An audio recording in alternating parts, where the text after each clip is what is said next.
Este é o Fora de Órbita, um podcast de temas internacionais com Jorge Costa e Pedro Caldeira Rodrigues, no esquerda.net. Olá, bem-vindos ao Fora de Órbita, eu sou o Jorge Costa, ele é o Pedro Caldeira Rodrigues, viva Pedro. Viva. Hoje é um episódio especial, é sobre a Palestina, sobre a situação na Palestina agora e com os acordos promovidos por Donald Trump.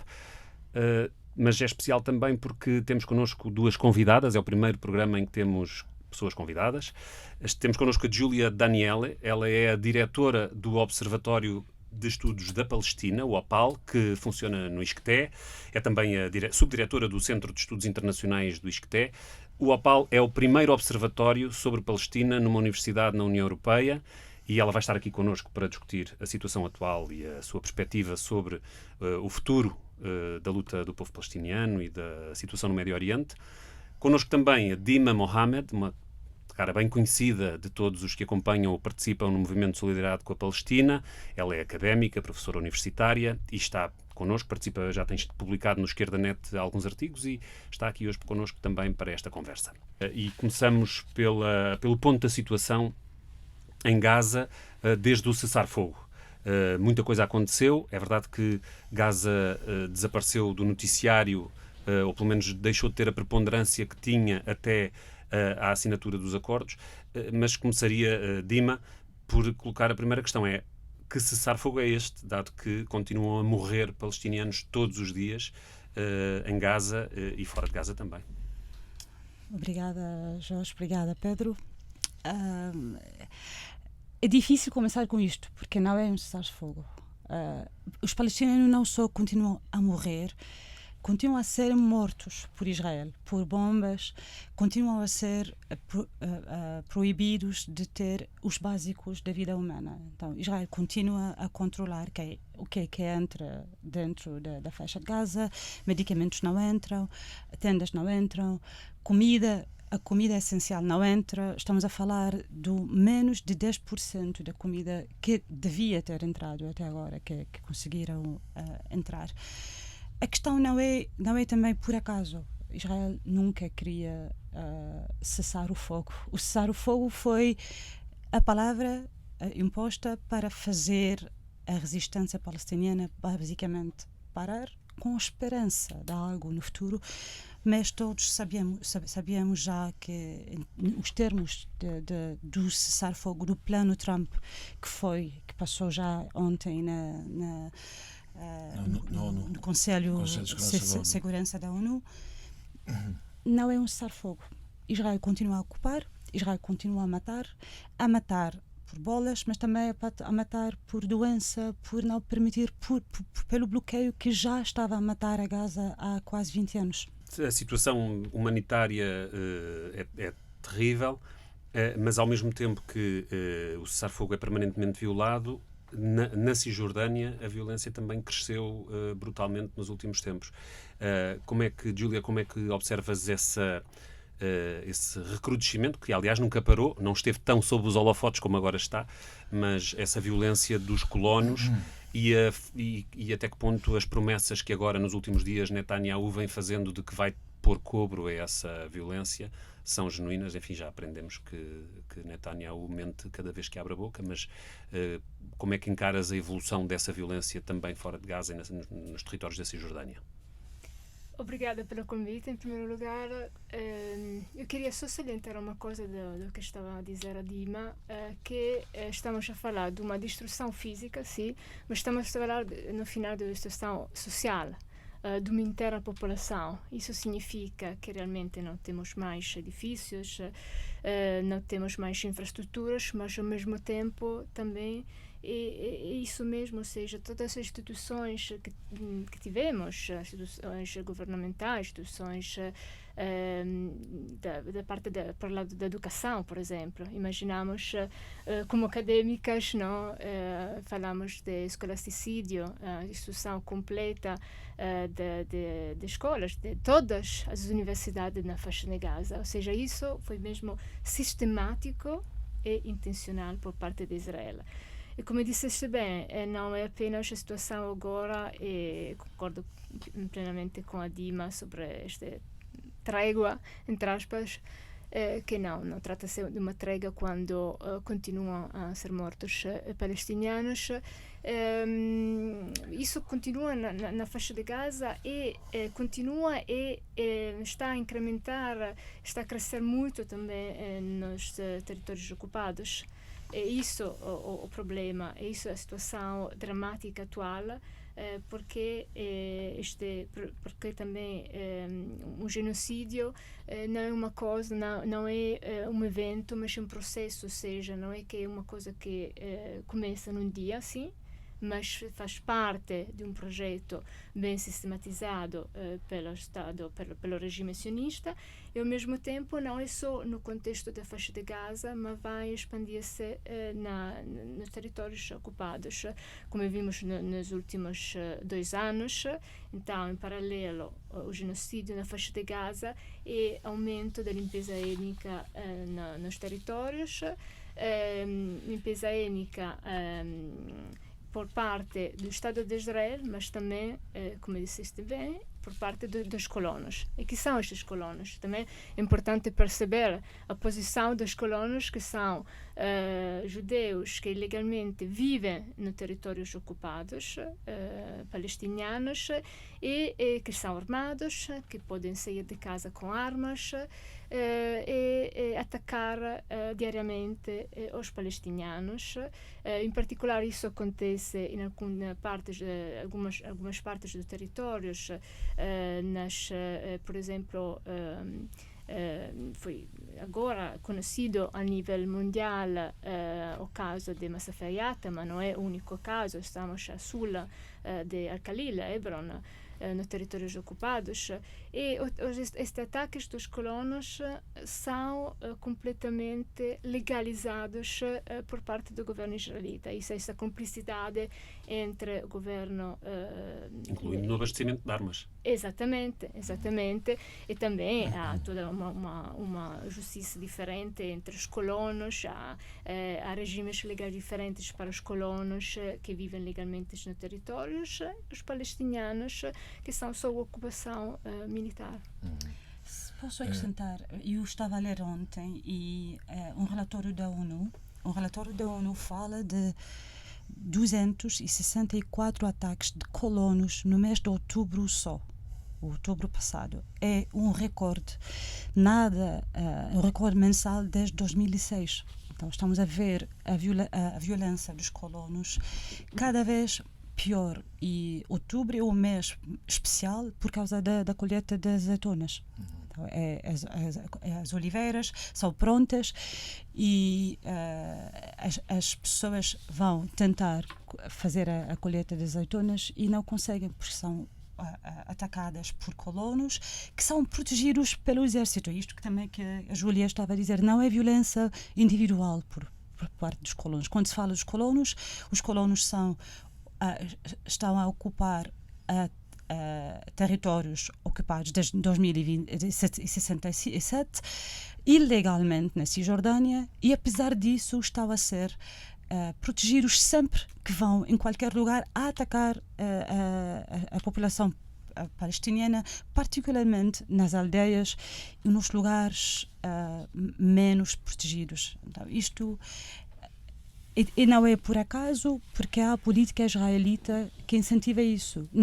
O governo israelita não só protege em princípio, mas há ministros israelitas que incentivam também estes ataques, porque faz parte de controlar a Cisjordânia, de expandir basicamente a autonomia israelita sobre o que chamam a Judéia e Samaria. Então, para eles, não é a Cisjordânia, não é a Palestina. E isto, neste sentido, fico feliz que estamos a falar da situação na Palestina, não só em Gaza, depois de cessar fogo. Estamos a falar da Cisjordânia. A situação em Jerusalém também é cada vez pior. Nas aldeias e cidades palestinianas dentro de Israel também não é melhor. Estamos perante um projeto completo. Então, esta aniquilação da vida em Gaza é a parte mais sangrante mais visível, mas está a acontecer, a lógica está a ser repetida em todos os lugares onde há palestinianos. A vida está a tornar-se cada vez quase impossível. É quase impossível circular entre cidades dentro da Cisjordânia. Eu posso dizer que os meus pais circulam às vezes entre Ramallah e Jerico e cada vez é um pesadelo. Temos que pensar sempre, ligar com eles antes de sair e depois de chegar, e às vezes não conseguem porque os colonos estão a cortar as ruas, porque os soldados estão a ter checkpoints que não deixem pessoas passar. Então, quando se fala do cessar-fogo, parece que mesmo se não houvesse violações do cessar-fogo por parte de Israel, que existem todos os dias, o que é o cessar-fogo dentro desta realidade? O que é que parar matar hoje, quando temos um sistema fundado para matar, sistema implementado e está a crescer todos os dias, que visa só acabar com a presença palestiniana dentro da Palestina? Acabar e provavelmente também forçar ao êxodo de alguma população palestina, porque recentemente surgiram informações de uma suposta agência que, de acordo com algumas informações, colabora diretamente com o governo israelita, que está a enviar palestinianos de Gaza para a África do Sul, não é? Já foram umas centenas para a África do Sul. Em paralelo, vemos, com estas cheias que houve agora, com estas chuvas que houve, as condições de vida dos palestinianos em Gaza, não é? Com as tendas inundadas, praticamente sem condições com o mínimo de dignidade, mas a questão da matemática da fome, informações que, por exemplo, nos escombros de Gaza ainda estarão pelo menos 11 mil mulheres e crianças, não é? Soterradas, não é? E mortas, com certeza. Portanto, aquilo que se chama a judaização de Jerusalém, leste, que é uma coisa cada vez mais evidente. O facto de Netanyahu insistir permanentemente e sistematicamente que nunca reconhecerá um Estado palestiniano, portanto, isto são tudo sinais, não é? Mas concretamente em relação a este suposto êxodo, acham que isto é uma estratégia do governo israelita para começar a promover um êxodo massivo, digamos assim, de palestinianos de Gaza para outros países, que no fundo era um objetivo que eles perseguiam, ou não? Sim, claramente faz parte das possíveis estratégias usadas pelo governo israelita. Agora é tudo a ver o que vai acontecer depois da votação de ontem na ONU, ver se efetivamente vamos ter algumas consequências com esta resolução e em particular a ver se conseguem conseguem ter esta força internacional para Gaza, porque no final há também os 20 pontos no plano Trump não eram claros sobre isso. Há muitas ainda há partes muito escuras no plano como na resolução. Isso significa que, em princípio, esta ideia de supervisionar o pós-Gaza, o pós-genocídio, governação, reconstrução, desenvolvimento, entrada de ajuda humanitária, ainda não se sabe. O êxodo poderia ser este êxodo forçado, que claramente não é a primeira vez que Israel está a fazer, pode ser parte disso, mas acho que agora é mais interessante ver do ponto de vista de política internacional nem tanto a reação internacional, porque já sabemos, não temos esta reação internacional, mas como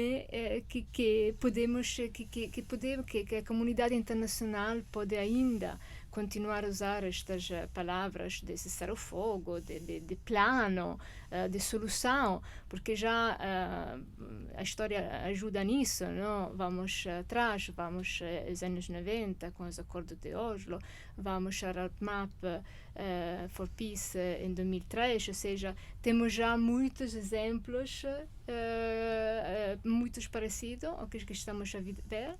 E também em termos de depois, no final, não temos alterações significativas. Claramente, outra coisa que acho muito mais grave nesta resolução é que não há nada sobre a questão da ocupação militar, ou seja, não há um claro statement para acabar com a ocupação militar.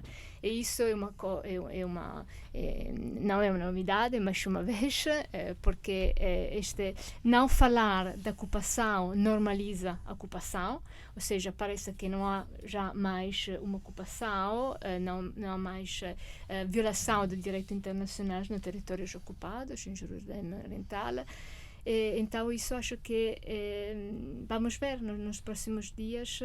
E também outro ponto que acho extremamente central é a questão então onde estão os palestinianos neste plano. Já ouvimos as relações, então por um lado temos a Autoridade Nacional Palestiniana que aprovou este processo, por outro lado Hamas, a Jihad Islâmica, que recusou. Parece-me fundamental então também tratar a questão do que será isso a partir mesmo da liderança atual, pelo menos, porque há uma liderança atual, depois uma liderança que se calhar uma maioria dos palestinianos quereriam, mas qual é o papel então da liderança atual palestiniana? Sim, claro. Queria se calhar falar um pouco desta coisa do Al-Majd, a empresa que foi envolvida na evacuação voluntária, a imigração voluntária dos palestinianos. Aliás, é um nome árabe, não é? O nome é árabe, mas até agora a Al Jazeera está a fazer várias investigações para perceber, entre outras agências estão a fazer investigações. E parece que estamos perante mais uma tentativa diretamente israelita, porque não há ninguém de palestiniano responsável por isso.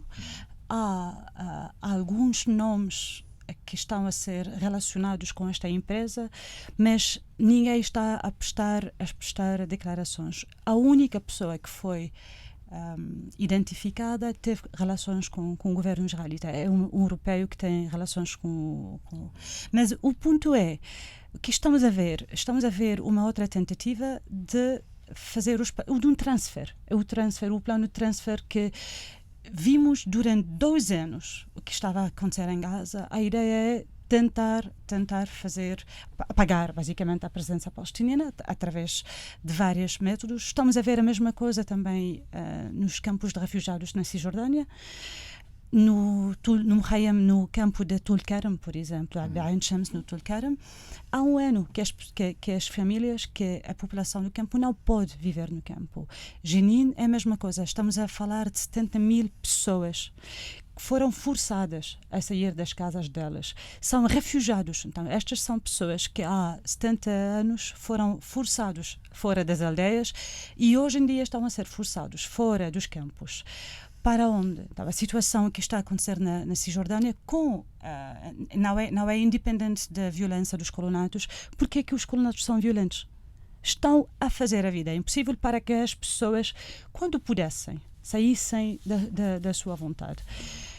E isto faz parte do plano, porque é incrível que centenas de pessoas conseguiram sair de Gaza. Ninguém sabe como, com colaboração israelita, porque saíram através de um aeroporto israelita, enquanto estamos a falar de doentes que não conseguem ir para tratamento no Egito, por exemplo.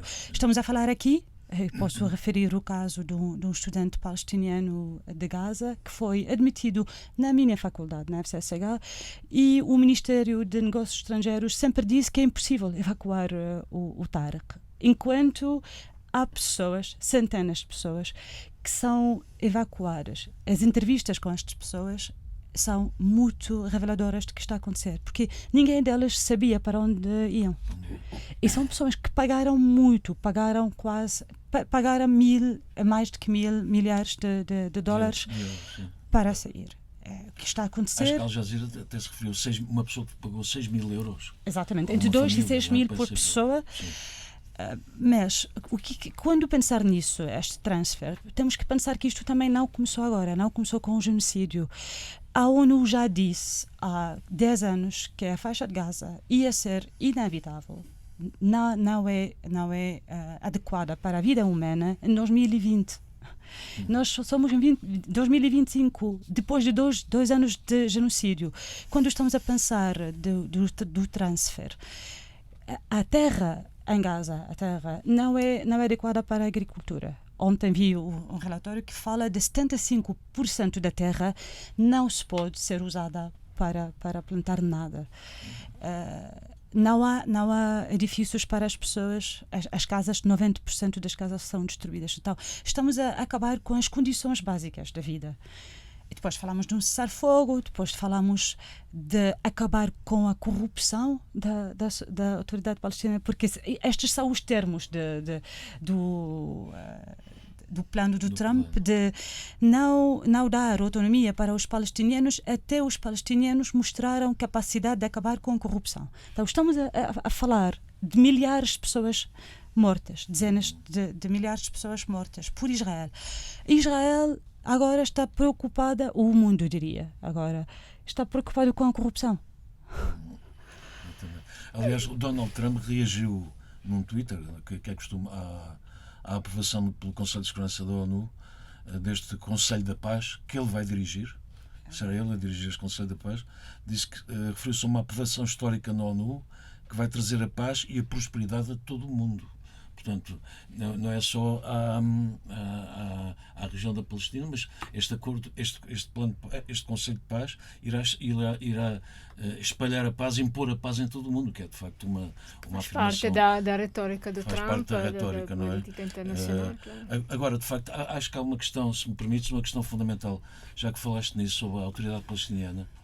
Eu acho que as pessoas se interrogam qual é que poderá ser o futuro da faixa de Gaza, atendendo a que o Hamas ainda há uma força muito debilitada, com certeza, mas quem diz isto, mas o Hamas recusando este acordo de paz e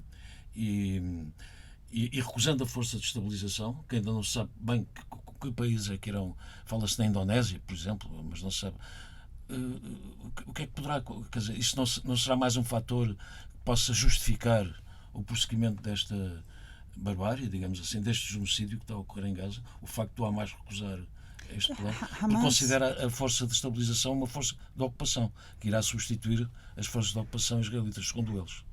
Não? Ou seja, estamos a falar então de Hamas que recusou este plano quando ninguém no final do povo palestiniano ficou rappresentato pelo plano. Eu acho nada de... ou seja, estou a perceber a tua pergunta. Por outro lado, acho que é importante salientar isso, ou seja, como é que pensar a um futuro de uma terra sem pensar que vive naquela terra. Ou seja, estamos a falar da faixa de Gaza, mas além disso da Palestina, como fragmentada, e isso também uma estratégia usada por Israel, porque a fragmentação do povo palestiniano em termos de população, em termos também geográficos, continua a ser um dos principais objetivos para si, os palestinianos ficam mais com menos poder. E ao mesmo tempo, não, como é que podemos pensar numa post-genocídio, uma reconstrução, sem pensar no final nos atores que vivem nesta terra? Eu acho que, por exemplo, quando estou a ouvir estas considerações, não, ao nível de política internacional, fico muito irritada, porque penso, por exemplo, à luta da resistência que tivemos na Europa, os italiana, na Itália, pensar a um posto sem pensar nos atores que ficam, as pessoas que ficam e que deveriam ter um papel relevante nesse sentido. Sim, eu concordo com a Júlia. Há uma fragmentação que faz parte. Este plano é baseado numa fragmentação não só do povo palestiniano, mas também da colonização israelita da Palestina. Mas antes, só queria, porque eu fico muito irritada com a linguagem que está a ser usada. O Hamas não recusou o plano de paz. Hamas recusou um plano de rendição gratuita. Sim. E não há uma razão por que aceitar um plano de uma rendição gratuita.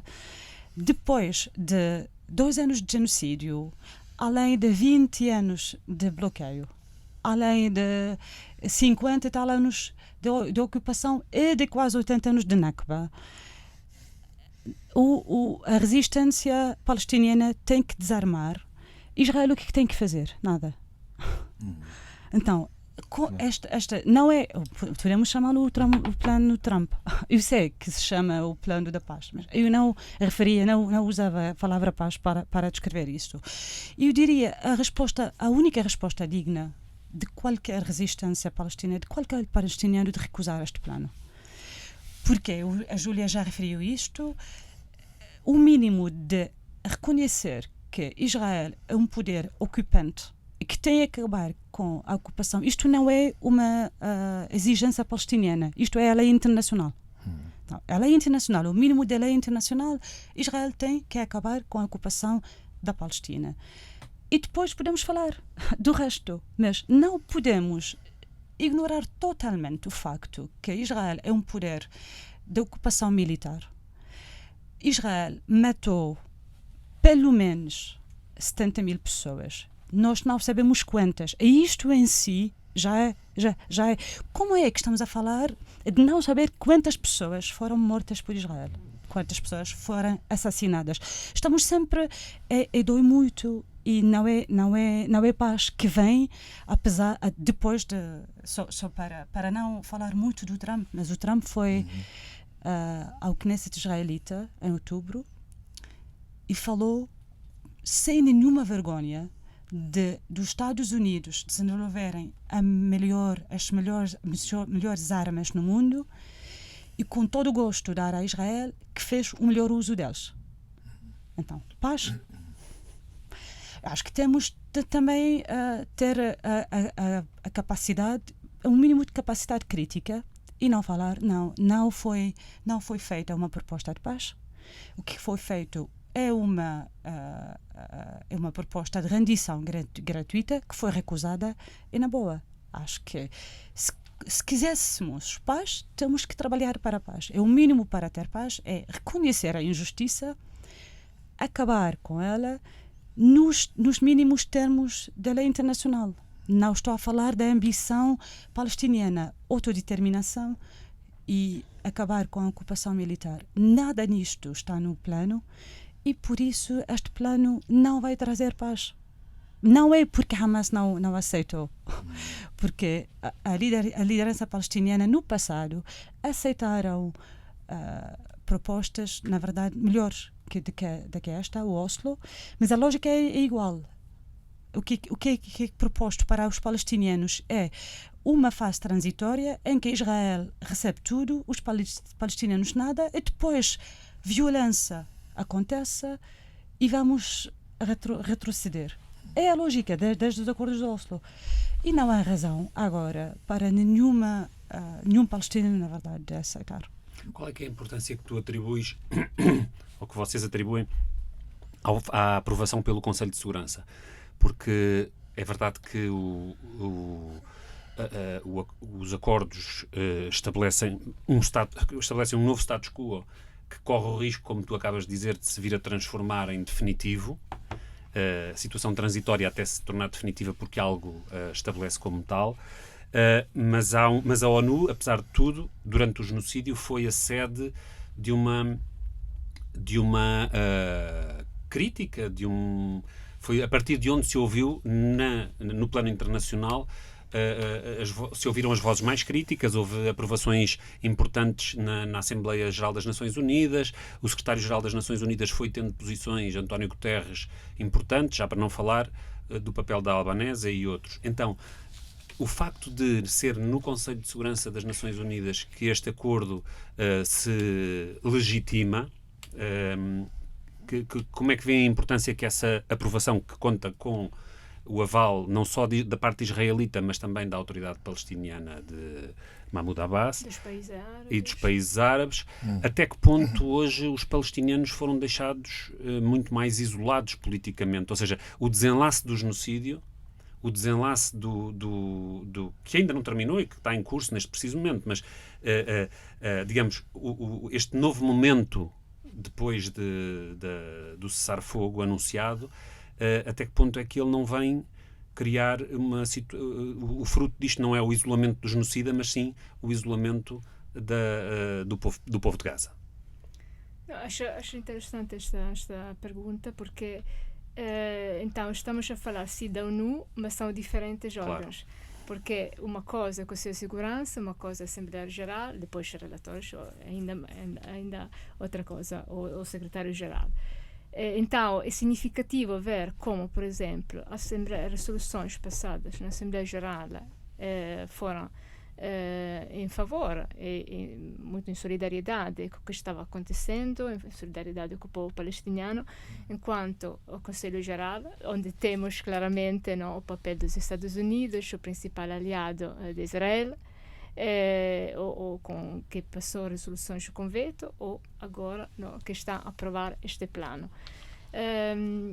Acho que daqui, se calhar, era interessante ver como no final a comunidade internacional, o mundo em geral, temos esta divisão um pouco entre os governos e a sociedade civil.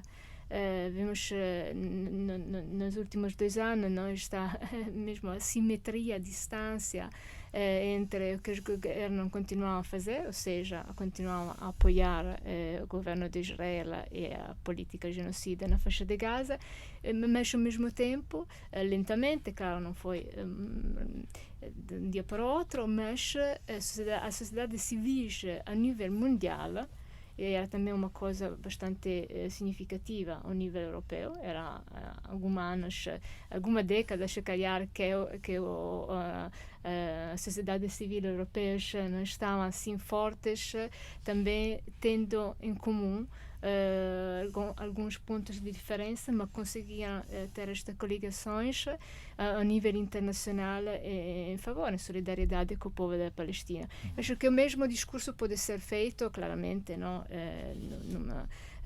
numa ótica mais abrangente, o que aconteceu ontem, porque no final foi um giorno bastante triste ver como um plano, sim, que, come disse a Dima, não tem nada a ver com a paz, não é um processo que realmente quer mudar a situação, mas só manter o status quo, porque eu estou a ver este plano e a resolução da ONU como uma continuação no final do status quo, com outros meios, instrumentos, não matam 100 ou 200 palestinianos por dia, mas a situação é um desastre, é uma catástrofe.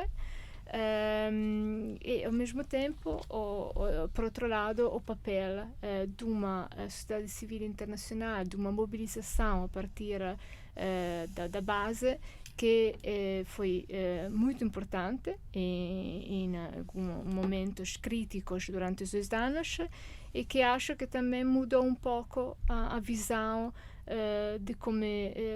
da construção, do desenvolvimento do movimento mesmo global, que conseguiu trazer diferentes lutas, diferentes, também diria, prioridades, e tentar este processo comum, que, como também estudo também estes fenómenos, movimentos sociais em solidariedade com a Palestina, foi muito interessante, e a partir mesmo também dos protestos, das acampadas, toda a mobilização estudantil, que foi mesmo global, a partir dos Estados Unidos, e depois foi por todo lado também aqui em Lisboa.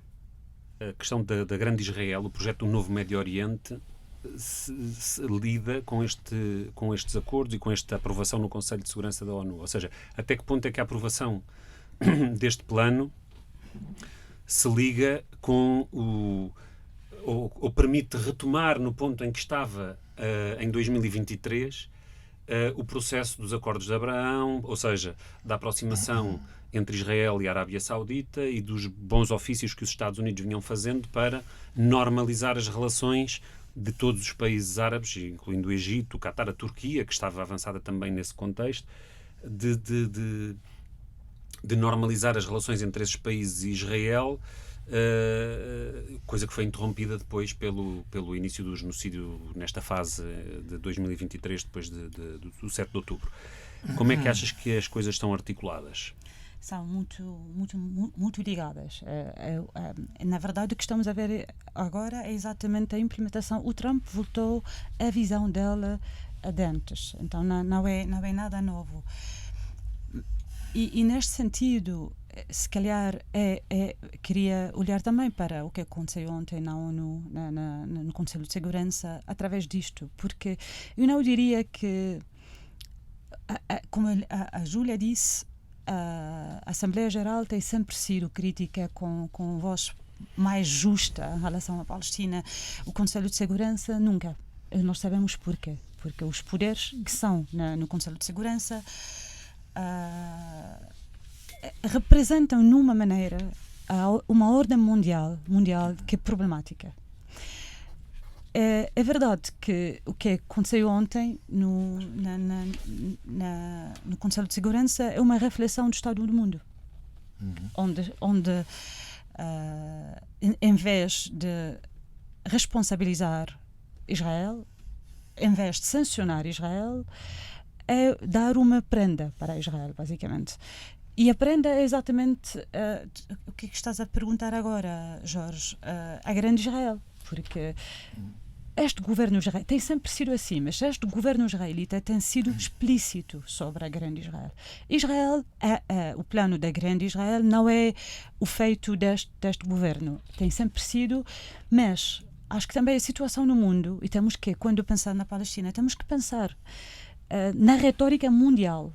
Trump disse que Israel fez o melhor uso das armas, isto se calhar é das piores coisas que disse, mas a política norte-americana, a política dos Estados Unidos no mundo, nós vamos ver muitas guerras, não a paz de que está a falar.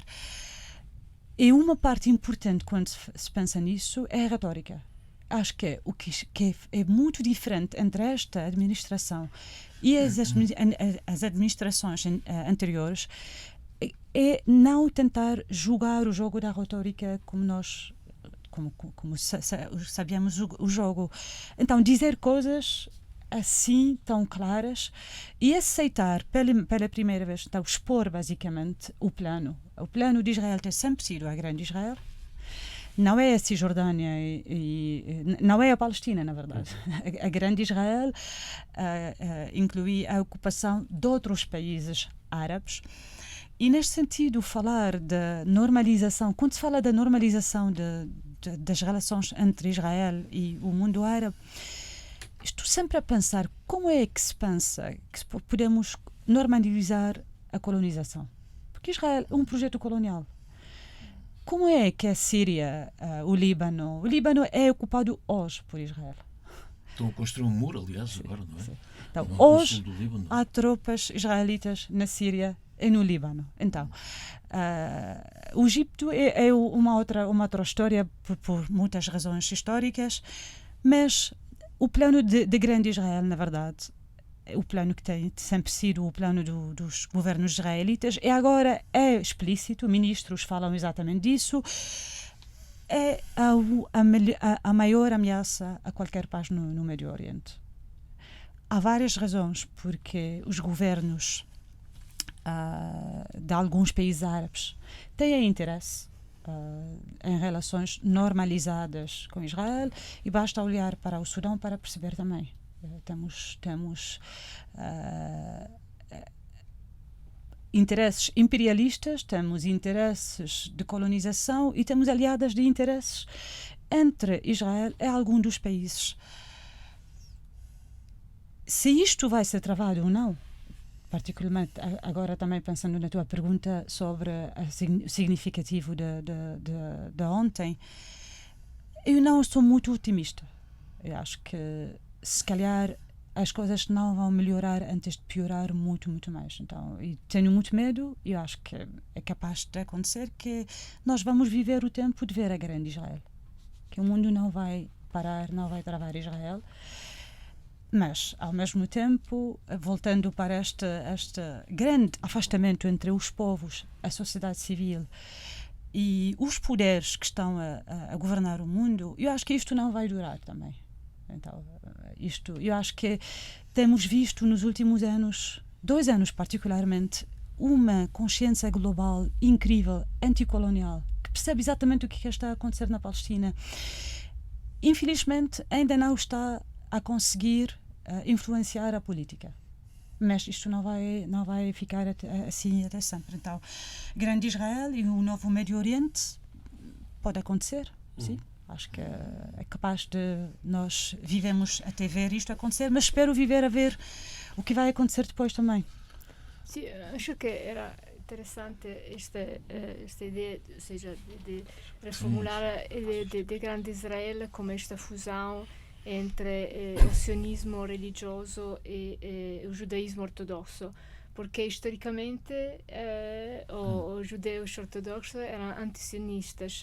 Agora são muitos poucos, são o mais conhecidos são a Neturei Karta, então tudo isto, não, está à base desta fusão entre, no final, a evolução, não, do Estado de Israel até este Estado de Judeia, que está a ser possível por causa de um governo como o governo de Netanyahu, que tem ministros judeus messiânicos que se definem assim, sem mais esconder isso publicamente a nível internacional, e mesmo isso, então, acho que é importante salientar também esta evolução e até que ponto estamos hoje em dia, como já falamos no início, não, do poder, no final, que tem politicamente e também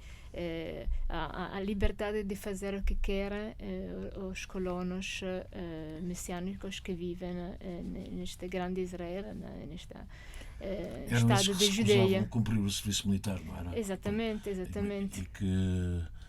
Mas estão a regressar, alguns deles já cederam nessa... Ainda é em curso também, porque claramente a sociedade israelita é muito, muito fragmentada em termos religiosos, mas depois, no final, significa em termos socioeconômicos, porque também isso...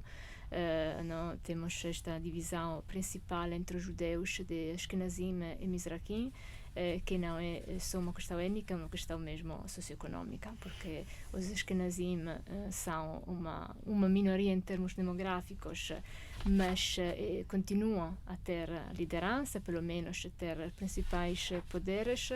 Mizrahim, que são os que têm origem dos países árabes muçulmanos, são a maioria em termos demográficos, mas ainda são muito marginalizados em termos de sociedade, no final, ainda sem o poder que é ainda nas mãos dos Ashkenazim. Deixa-me pegar aqui numa coisa que ambas referiram e que é este desfazamento entre as instituições políticas internacionais e os Estados na sua cumplicidade com o genocídio, em particular agora expressas no Conselho de Segurança da ONU, e a percepção que a sociedade civil, assim chamada, que a opinião pública mundial, vamos dizer assim, tem deste processo e a compreensão profunda que acabou por ter dele, como a Dima referiu. No entanto, quando olhamos para a Europa e para os BRICS, portanto, para o bloco geopolítico que se opõe aos Estados Unidos no plano internacional, ou pelo menos tem uma relação competitiva com os Estados Unidos no plano internacional, ambos, o bloco europeu e o bloco dos BRICS, tiveram uma atitude de grande complacência, na sua grande maioria, para não dizer cumplicidade absoluta no caso da Europa, no abastecimento de armas, na manutenção de relações comerciais intensíssimas. A China é o principal parceiro do comércio internacional de Israel.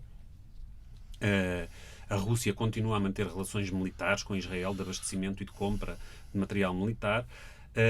A Europa forneceu diretamente o armamento. O governo alemão foi o segundo, a seguir aos Estados Unidos, o segundo maior abastecedor de mísseis para o governo de Israel durante o genocídio, durante a execução do genocídio.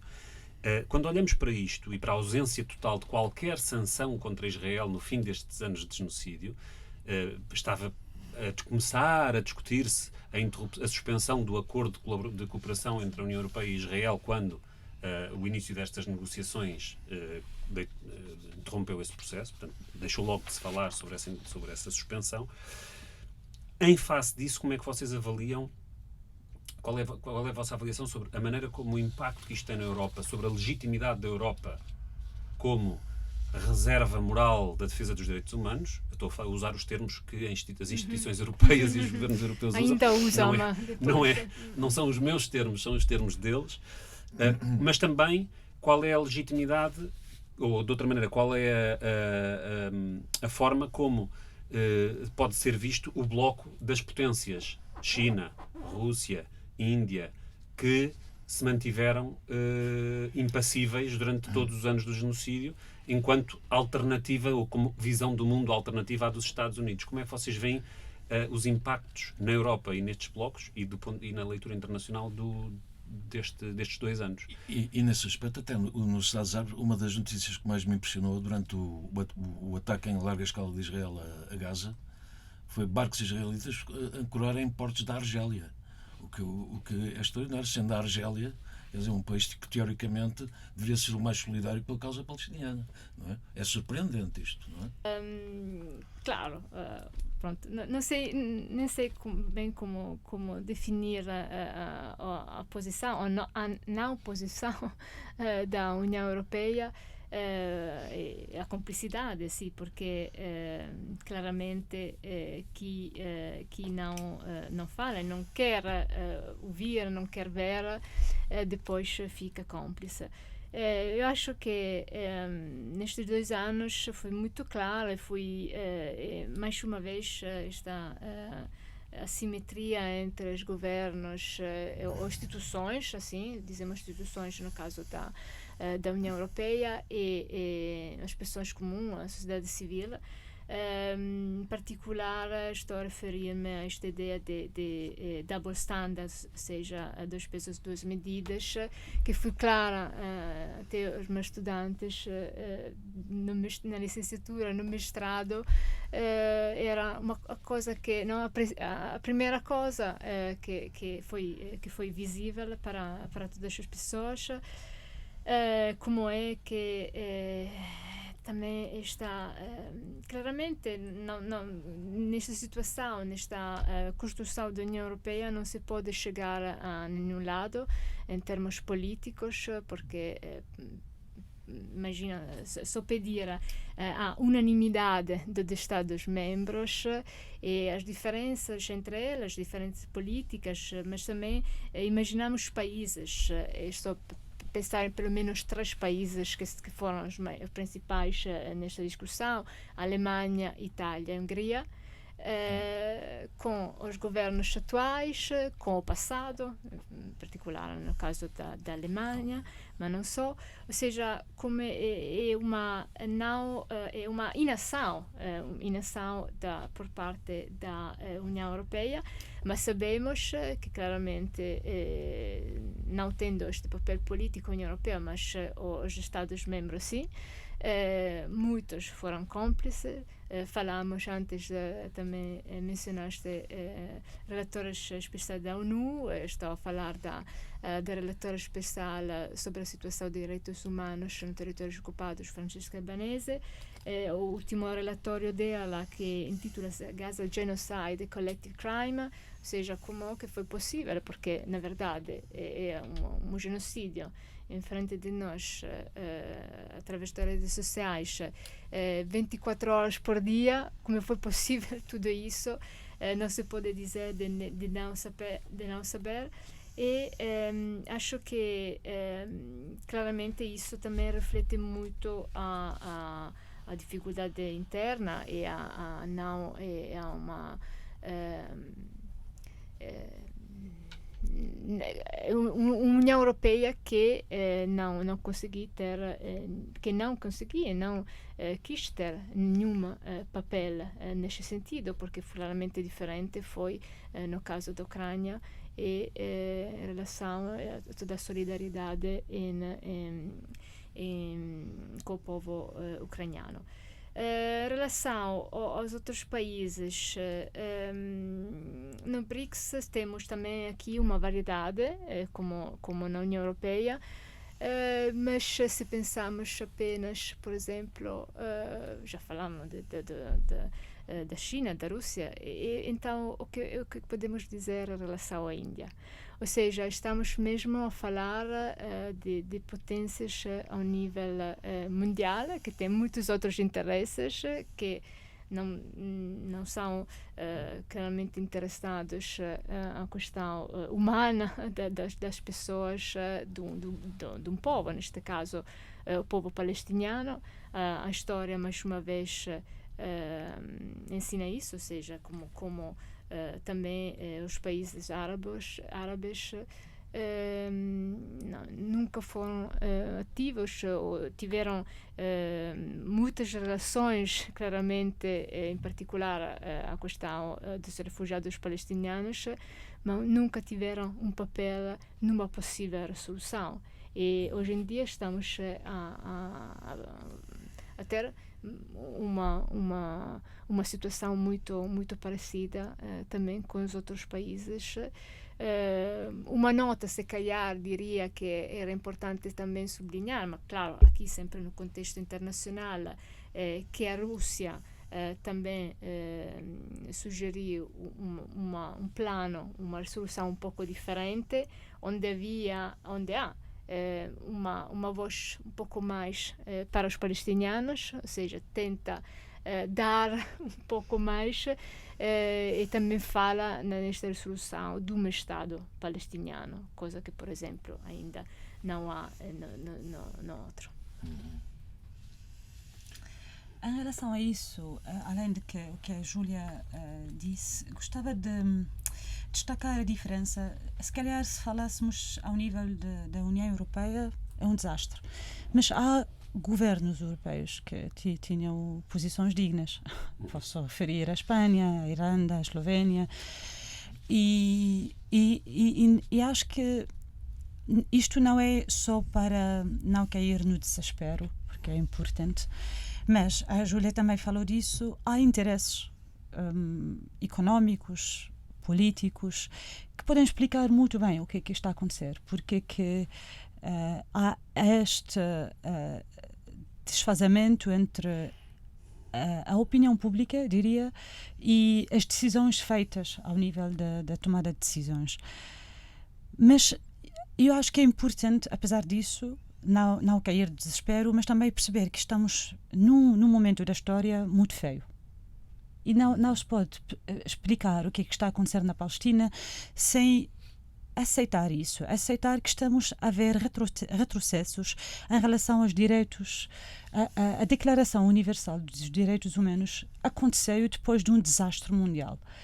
E durante décadas, o discurso, pelo menos, foi sempre consoante com esta nova maneira de querer olhar para o mundo. Já não estamos lá e temos que aceitar isso. Já estamos a ver retrocessos, não só em termos de discurso, mas em termos de leis. Estamos a falar aqui da lei de nacionalidade aqui em Portugal, a revisão da lei de nacionalidade do Reino Unido, onde o estatuto de requerente de asilo vai quase a desaparecer. A ideia que pessoas, seres humanos, têm direitos, que foi também a ideia sobre pela qual a União Europeia, diria, gosta de falar, isto já, os últimos 2 anos, vimos o exemplo muito claro, não é o único, não é o primeiro na história, mas acho que é muito visível, exemplo de o que podemos chamar, em vez de falar de falta de humanidade, mas de uma humanidade seletiva. Porque vimos até o mês passado, o mundo, toda a comunicação social falava do sofrimento das pessoas que estiveram à espera dos corpos dos seus familiares depois de 2 anos de estarem em Gaza. É um sofrimento imenso. Todos falaram do sofrimento de quem estiver à espera do corpo israelita. Nos mesmos dias, enquanto o mundo estava a sentir a dor, o sofrimento do povo israelita, centenas de corpos de reféns palestinianos não reconciliáveis. Então, estas são pessoas que foram raptadas por um exército. Não é por uma fração armada, por um exército que diz o exército mais moral do mundo, raptadas, desaparecidas, ninguém sabia onde estiveram e depois são devolvidas também sem nenhuma informação, apesar de Israel ter toda a informação. Todas as pessoas são conhecidas para Israel, mas em vez de devolvê-las com dignidade, um mínimo de dignidade, com corpos identificados, devolveram partes de corpos. E dos quase 40 corpos que foram devolvidos, só 95 foram reconhecidos.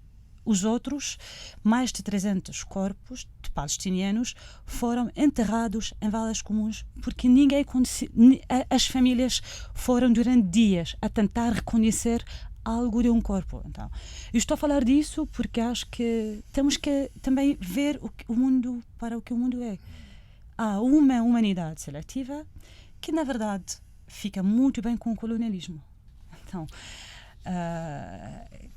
com a expectativa de que um povo colonizado vai aceitar a rendição gratuita para não ser apagado. E temos que aceitar que o jogo do mundo hoje em dia é isso. E não podemos deixar-nos ser enganados pelo discurso da humanidade. Não é isso. O que é em causa agora é, na verdade, resistir e lutar pela dignidade igual para toda a gente. Infelizmente, sim, 2025 é isto que devemos fazer. E estou a falar disso em relação à Europa e ao BRICS porque esta ideia de um mundo gerido através de uma lógica da responsabilização da humanidade, não podemos desistir disso. Mas temos de ver o que é que está a acontecer e perceber que para parar com tudo isso, temos de colocar limites para o lucro que está basicamente a motivar todas estas... O que é que motiva estas decisões entre a Índia, o Qatar, os Estados Unidos? Há uma lógica de lucro. E temos que aceitar que isto é o que está a acontecer e lutar contra isto. Expor isto e não aceitar o discurso da paz e da humanidade e da anticorrupção e tudo isso. Expor as coisas para conseguir, pelo menos, travar, não, mas mudar a direção ao longo prazo. Esta questão do Estado palestiniano é uma questão fundamental. Porque é uma questão de fronteiras. Fala-se nas fronteiras de 47, depois fala-se nas fronteiras de 67. Há quem parece que reconheça as fronteiras de 47 como fronteiras legítimas ainda. Sobretudo, aponta-se para o regresso às fronteiras de 67, hoje em dia, depois da guerra dos 6 dias, não é? Que já implicaram a ocupação da Cisjordânia e de Jerusalém Leste. E depois da representatividade do povo palestiniano também. Quer dizer, hoje em dia, quem representa o povo palestiniano? Porque, de acordo com alguns ativistas e intelectuais palestinianos, nem o Hamas, nem a autoridade palestiniana são os verdadeiros representantes do povo palestiniano. Não é? Então, quem é que o representa? Porque sabemos que também não há eleições. O Mahmoud Abbas recusa fazer eleições desde há 10 anos, creio eu, não é? Nos territórios palestinianos. Quem é que representa o povo palestiniano? 20 anos. Já há 20 anos, exatamente. Desde 2006, não é? Exatamente. Mas nós sabemos o que aconteceu depois daquelas eleições. Das eleições que deram que o Hamas venceu em Gaza, não é? Pois, e todo mundo decidiu parar de pagar qualquer coisa para a Palestina. Qualquer coisa para a Palestina a partir dessas eleições, sim. Sim, mas não quero interromper, desculpa. Não. E só para concluir, também, isto também acho que está relacionado com o reconhecimento do Estado de Israel pelos palestinianos. Porque eu tenho a impressão que eu li há tempos que houve uma altura, há uns anos, em que as diversas fações palestinianas, incluindo o Hamas, terão concordado num reconhecimento do Estado israelita em troca de um Estado palestiniano com fronteiras, pelo menos, legitimadas desde 67. Portanto, qual é o ponto da situação também a esse nível? E depois a questão do Estado binacional, isso depois é uma coisa que falaremos mais para a frente. Mas estas divergências que existem não têm provocado também muita confusão e muita até não são também uma forma de enfraquecer um pouco a causa palestiniana devido a estas divergências que não se esclarecem muito bem hoje em dia. Reconhecem, não reconhecem, que fronteiras é que querem, que fronteiras não querem, etc. Se calhar vou começar com a pergunta de quem representa o povo palestiniano. Quem representa o povo português? O Chega? Se o Chega estiver no poder, podemos dizer que o Chega... E estou a fazer esta pergunta só para provocar numa... Sim, claro. Porque a pergunta quer dizer várias coisas. Com o Jorge nós já dissemos isso. É uma das coisas que... Uma resposta muito simples e direta e sem nenhuma controvérsia é o OLP.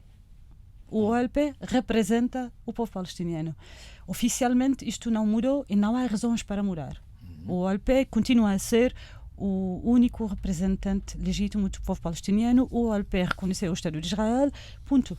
Acho que há uma resposta simples. Mas ninguém quer ouvir esta resposta. Estamos sempre a ir além da resposta que existe para, na verdade, mergulhar nas divergências e criar... E não estou a dizer que aqui estamos a fazer isso, mas quando se coloca esta pergunta sobre quando se fabrica, eu diria, a complexidade da situação palestiniana e para divergir a atenção da questão principal. Se há discordâncias dentro da comunidade palestiniana, é normal. Nós somos um povo como todos os outros povos. Não faz sentido não haver. Nem sequer vou fazer a comparação com Israel. Não vou dizer quem é que representa Ben-Gvir ou Netanyahu, quais são as fronteiras do Estado de Israel, segundo o Estado de Israel, que não há, na verdade. Então, a grande Israel é a história, a narrativa oficial do Estado de Israel, sem fronteiras claras. Eu acho que é importante saber que há quem representa o povo palestiniano, o OLP, mas ninguém quer falar disso e vamos, em vez disso, desviar a atenção e falar dos problemas entre Fatah e Hamas. Sim, os problemas é quase uma guerra civil. É difícil. Mas isto não deve ser colocado no caminho para a paz, no sentido que, mas é uma desculpa. Então, o povo palestiniano não tem quem o representa, é assim, nós não sabemos com quem falar. Não, a OLP existe. É verdade, foi enfraquecida muito,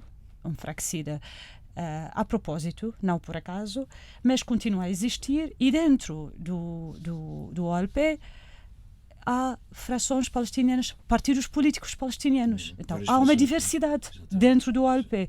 O OLP é o único representante legítimo do povo palestiniano. E nós falamos desta estratégia israelita de fazer acordos transitórios que demoram para sempre. A ideia era que a autoridade palestiniana foi um período e que vai liderar para um Estado palestiniano. Não aconteceu e a autoridade palestiniana começou a substituir o OLP, mas o OLP representa o povo palestiniano. O Mahmoud Abbas não é a única pessoa que representa. Na verdade, Mahmoud Abbas não representa, mas não foi exatamente Mahmoud Abbas que recusou fazer eleições desde há 20 anos também. Eu acho que quando se fala da situação palestiniana, há muitas falácias, muitas informações fragmentadas. Porque é que a autoridade palestiniana não quis fazer eleições? Porque Israel nunca permitiu eleições em Jerusalém. E Jerusalém faz parte do território palestiniano. Então, foram os palestinianos que decidiram não ter. Eu garanto que não, os palestinianos não são satisfeitos com a liderança de Mahmoud Abbas. Não é que a escolha dos palestinianos. E as últimas eleições foram 2006, nós sabemos o que aconteceu depois. O mundo civilizado não aceitou que o Hamas ia liderar um governo palestiniano, e a história, a divisão entre Gaza e o governo em Gaza e o governo em Ramallah é bem conhecida, mas a ideia é de que é necessário pensar que existe quem pode liderar o povo palestiniano. Há figuras, há também capacidade de articular uma liderança. Havia várias tentativas, incluindo líderes partidários dos partidos do ALP a tentar a reunir algumas vezes com o patrocínio da China também, no Egito, só que ninguém deles aceitaria o que a autoridade palestina está a aceitar, o que Israel está a oferecer. Então, não é no interesse de Israel, na verdade, deixar ser visível, deixar articular e ser visível a liderança palestina que existe.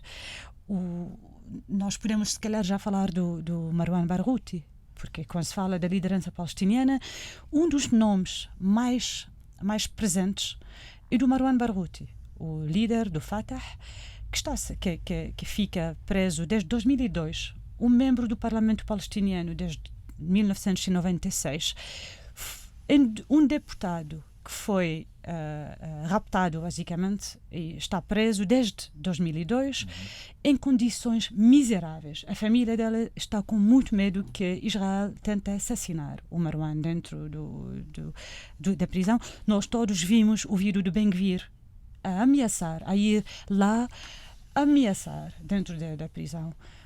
As últimas sondagens nos dois últimos anos mostram que o Marwan Barghouti tem a dobra popularidade de qualquer outra figura da Fatah. A Marwan Barghouti tem a capacidade de unir as frações, os partidos que não normalmente... Até Hamas aceitaria o Marwan Barghouti, mas o Marwan Barghouti não foi libertado na última vaga. Então, na última troca. Não era mais libertado. E não vai ser libertado, porque o Marwan Barghouti... Estou a dizer isso porque normalmente a pergunta é feita para dizer que sim, mas complica tudo, que os palestinianos não são unidos e não têm uma liderança. Mais uma vez, ignorando que isto é tudo feito por Israel, porque se o Marwan Barghouti saísse da prisão, o Marwan Barghouti conseguiria unir todos os partidos e também as frações da resistência armada. O que estás a dizer é que se calhar a Israel interessa que Mahmoud Abbas se mantenha na presidência da autoridade palestiniana, não é? Mas Israel também tem o interesse de ter e aquilo que eu queria dizer, a incredibilidade que isto provoca nas opiniões públicas também tem a ver com isso. E até que ponto é que, por exemplo, eu lembro quando foi assassinada a jornalista da Al Jazeera, a Shirin, há 3 anos, creio eu, há 4 anos, ela estava precisamente a fazer uma reportagem de um novo assalto israelita a uma região da Cisjordânia, onde creio que estavam a emergir, nessa altura, também alternativas políticas da juventude palestiniana. Exato, que se opunham. Portanto, isto também é muito importante. Até que ponto é que Israel também não focalizou, digamos assim, os seus mais recentes ataques desde essa altura contra essa nova geração palestiniana, que podia ser como uma alternativa à autoridade palestiniana corrupta, caduca, que Eu acho que é ficaram todos presos. É isso. Então, não é falta no sentido que não existe quem pode liderar e unir, mas Israel faz com que não haja condições para que isto acontecesse. Eu acho que era importante salientar o que estavas a dizer, Pedro, do papel dos jovens palestinianos, porque tivemos momentos nos últimos 20 anos, se estamos a tratar estes últimos 20 anos, nos quais grupos de jovens tentaram acabar com esta tensão interna entre Fatah e Hamas, tentaram ver um objetivo comum, ou seja, era a criação, até a obter a autodeterminação do povo palestiniano e acabar com a ocupação militar.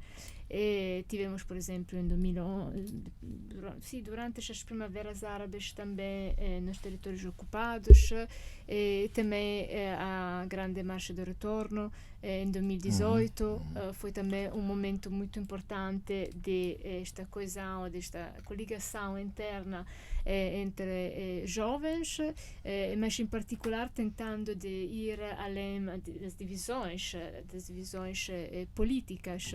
Eu acho que era importante também então, dizer, tu falaste de representatividade e continuidade. E seguindo o que a Dima disse, então, representatividade, em 2006 Hamas ganhou as eleições democraticamente. Eu estava lá também com um grupo de observação eleitoral internacional, e isso foi o resultado, bem ou mal. Não é isso, não é esta a discussão. A discussão é que ganharam democraticamente as eleições como partido político. O Hamas é um partido que tem também uma ala militar. Eu não considero um movimento terrorista, porque, na minha opinião, claramente usou o terrorismo como arma, como meio. Mas, por exemplo, as Nações Unidas não definem Hamas como grupo terrorista. E a União Europeia, Israel, claramente, Estados Unidos. Isso acho que também é importante. Também nós tivemos há algumas semanas na SCTE com a abertura do Observatório de Estudos sobre Palestina, o PAL, uma investigadora que é uma das mais reconhecidas a nível internacional, Sarah Roy, da Universidade de Harvard. Ela é uma das máximas expertas sobre Gaza, mas em particular sobre Hamas. Ela foi a primeira a estudar ao nível internacional, ao nível acadêmico, este movimento, que voltou a ser um partido. E acho que é importante também ir atrás e ver, do ponto de vista como acadêmicas também, o que não o percurso da massa. Uma outra coisa que concordo, o LP como está agora. Claramente a situação não é uma situação cor-de-rosa, é uma situação muito difícil. A Marwan Barghouti poderia ser a opção que todos querem, mas o problema é que não irá sair da prisão em breve ou nunca, não podemos saber, mas estou bastante pessimista nesse sentido. Mas, por exemplo, acho que é importante também, como tu referiste, Dima, sobre a questão também de esperança, não? De tentar ter uma visão, não? Com um mínimo de esperança, também em comparação ao que aconteceu na África do Sul, com figuras como o Nelson Mandela, que o Marwan Barghouti é também definido como o Nelson Mandela palestiniano, e também esta mobilização que nestes últimos anos também internacional, que foi depois o que realmente ajudou ao fim da apartheid na África do Sul. Sobre a crise da sociedade israelita, nós olhamos para o que se passa neste contexto e muitas vezes olhamos para Israel como o palco de uma radicalização política que está à vista de toda a gente. As sondagens mostram, há uma adesão muito maioritária na sociedade israelita ao genocídio e à ofensiva contra o povo de Gaza e contra os palestinianos em geral, a toda a ideologia colonialista de Israel, mas ao mesmo tempo há uma corrosão do modo de vida no próprio país Israel, não é? E há uma vaga de emigração a partir de Israel, muitas pessoas que já não aguentam viver num país que está a cometer o tipo de atrocidades que Israel comete e que está tão militarizado em todas as dimensões da vida social. E, portanto, aquele objeto da propaganda ocidental, a única democracia liberal do Médio Oriente, o país que respeita os direitos humanos e das comunidades LGBT e minoritárias, etc. Todo esse objeto de propaganda está hoje a viver uma realidade muito diferente. Até que ponto é que essa evolução e essa inabitabilidade de Israel pode ser um elemento importante na evolução futura deste contexto? É uma situação que está a ser sempre mais problemática, mesmo nesse sentido, que está a decidir de sair do país. Normalmente são as pessoas mais progressistas, as pessoas também são ativistas que decidem deixar tudo e ir para a Europa, para Portugal, para a Alemanha, para os Estados Unidos, neste momento não, mas é mesmo um sintoma do que está acontecendo dentro do país, esta radicalização messiânica, não? que já falamos antes. Eu acho que, por um lado, estou a ver claramente uma grande preocupação, porque então o que é que fica? São os extremistas que querem eliminar completamente o povo palestiniano. E, nesse sentido, não estou a ver nenhuma possibilidade de ter uma terra para todas as diferentes comunidades que estão a viver na Palestina. Por outro lado, acho que do ponto de vista mais histórico, então, mais uma vez como acadêmica, isso é também com a ajuda de académicos como Ilan Pappe, que está a falar já há alguns anos desta implosão da sociedade israelita. Não estou ainda lá, ou seja, tenho ainda muitas questões, muitas dúvidas, mas também que se vemos tudo isso a longo prazo, isso significa então um regime que está numa fase quase a cair. Até quando isso acontecerá não podemos saber agora, mas claramente estamos nesse processo de grande transformação, por um lado de radicalização e por outro lado de implosão interna, ou seja, também está tensões e depois há um aumento que não mencionaste, mas dentro de Israel há um nível de racismo entre judeus altíssimo que não é conhecido a nível internacional. A opinião pública internacional não fala disso, mas isso devido a questões interraciais, a questões, como dizia antes, destas simetrias socioeconómicas dentro da sociedade israelita. Eu acho que neste momento, sim, é verdade, temos muitos poucos judeus israelitas que decidiram qual parte ficar.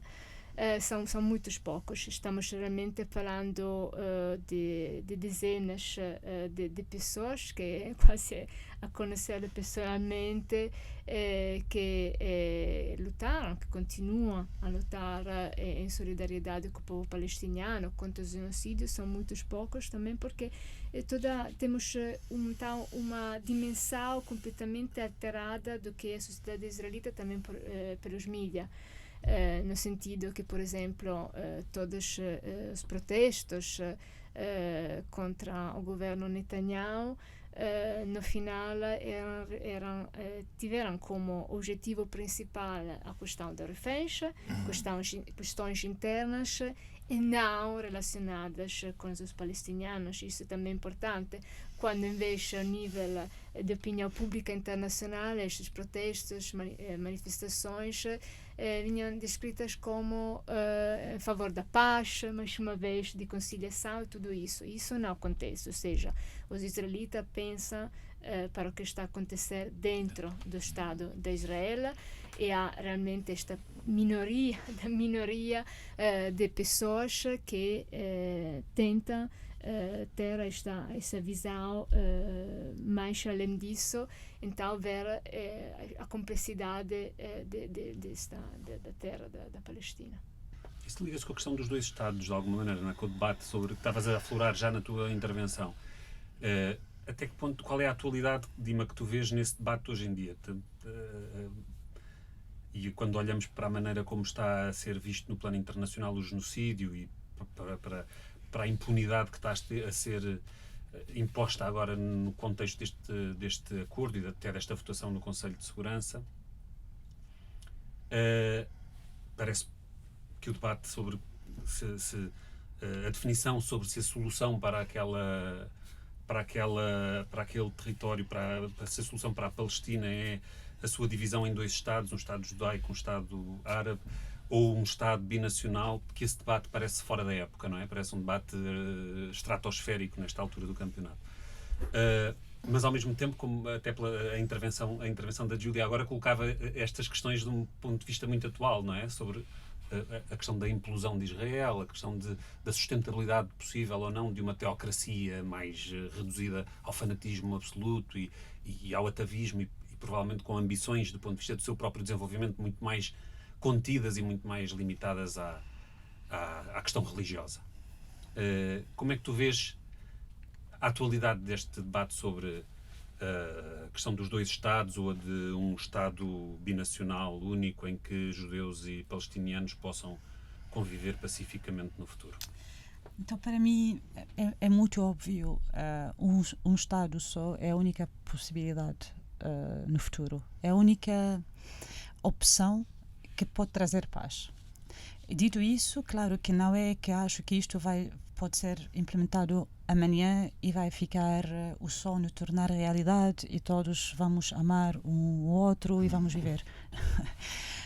Eu não imagino, na verdade, não posso imaginar como é que vai ser ter que partilhar um Estado com dignidade e igualdade, porque é isto que estou a pensar. Se calhar vou explicar isso primeiro, porque muitas pessoas, quando se fala de um Estado só, um Estado igual para todas as pessoas, em que a religião não decide os direitos das pessoas. Então não há hierarquia religiosa, não há hierarquia de direitos, um Estado de todos os cidadãos com igualdade.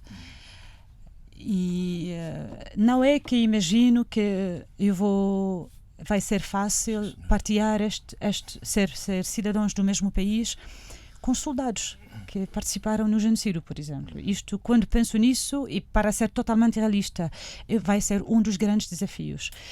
Mas também, eu tenho que dizer, eu disse no início, eu venho de uma família de refugiados. Os meus avós foram expulsos da aldeia deles na guerra de 1948. Na guerra de 1967, os meus pais foram expulsos das aldeias e tornaram refugiados dentro da Cisjordânia. E sempre senti que há alguém que vive na casa dos meus avós. Na verdade, não há ninguém que vive na casa dos meus avós, porque o governo israelita decidiu fazer das nossas aldeias uma reserva natural. Então, é um lugar para os amantes da natureza, para irem e aproveitar a natureza belíssima, lindíssima da Palestina. Mas esta questão que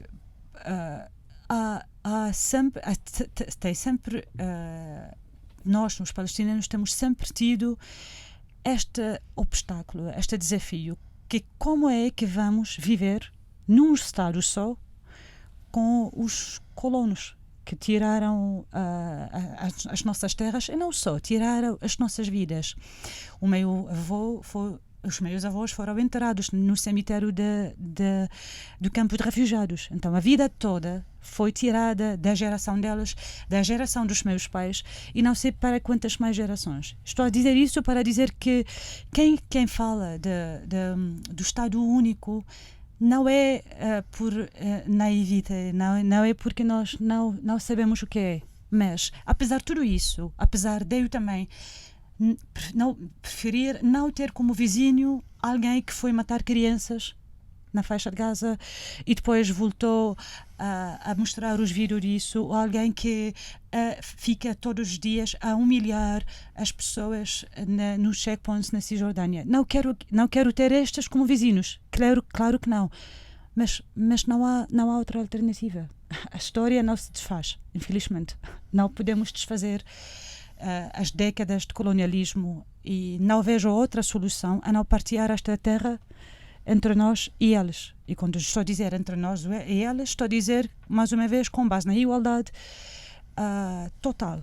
Isto vai ser um caminho muito longo, muito difícil, mas a alternativa, o que é a alternativa? Israel está a tentar atingir uma alternativa, apagar a Palestina, apagar o povo palestiniano. Já agora, nessa questão, a questão demográfica nesse aspecto é muito importante, porque, quer dizer, a forma como os israelitas disparam contra a população palestiniana, sobretudo crianças, quer dizer, um Estado unificado, provavelmente a maioria... Eu lembro do exemplo da Irlanda, por exemplo.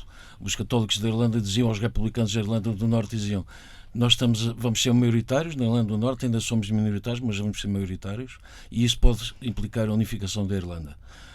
Em relação à Palestina e Israel, a questão demográfica é também assim tão importante na perspectiva de um Estado único, de um Estado unificado. Quer dizer, se a população palestina for superior à população israelita, isso é uma vantagem para a população palestiniana, nesse caso. Mas nós temos que aceitar que temos que ter uma maioria de judeus lá, ou não? Porque que isto é um fator para pensar? Pois, exatamente. Estou a pensar, estamos em 2025. Sim.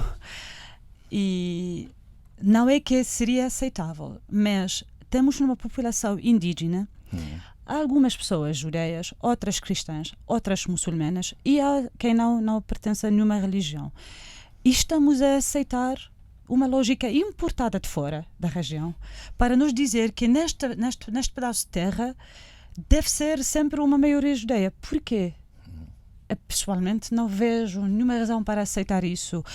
Acho que o único princípio que deve nos guiar, se calhar são dois. Um é da igualdade atual e o outro da reparação histórica. Porque acho que descolonizar a Palestina, quando se diz não é só acabar com a ocupação de hoje, mas também reconhecer a injustiça que foi feita e fazer tudo para reparar. Dizer isso, apesar de saber que não se desfaz a injustiça. Há gerações perdidas, mas devemos parar este ciclo, e a única maneira de parar isto é de aceitar a igualdade e dignidade para todos. Pessoalmente não vejo porquê um palestiniano ou qualquer europeu, agora na Europa, alguém aceitaria um país definido por uma maioria religiosa e dizer que temos que fazer tudo.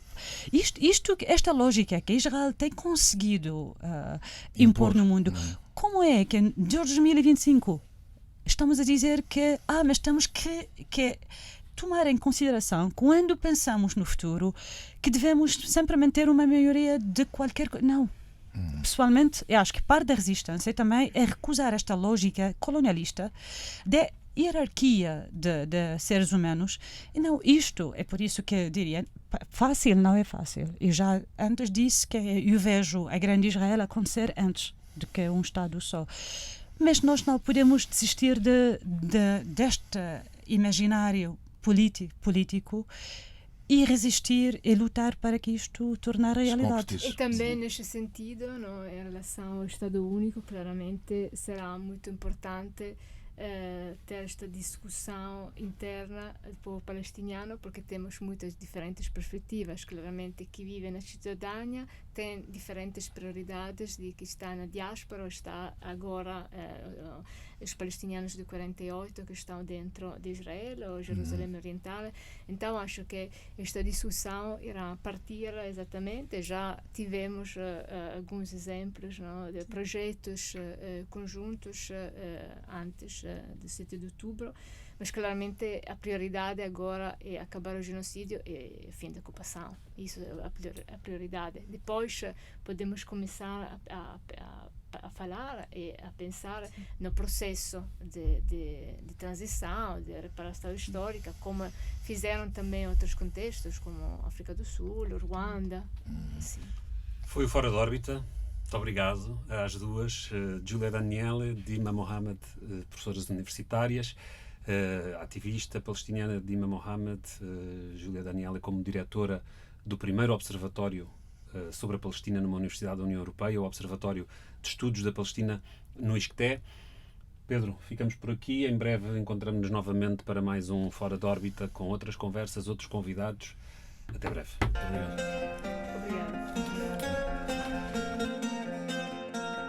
Fora de Órbita é um podcast do Esquerda.net, onde encontrarás muito mais sobre estes temas e não só. Se gostaste, segue-nos nas plataformas. Este programa teve produção técnica de Bruno Moreira e a música que ouviste no início e no fim é de O Gajo, a quem agradecemos. Subscreve a nossa newsletter em esquerda.net.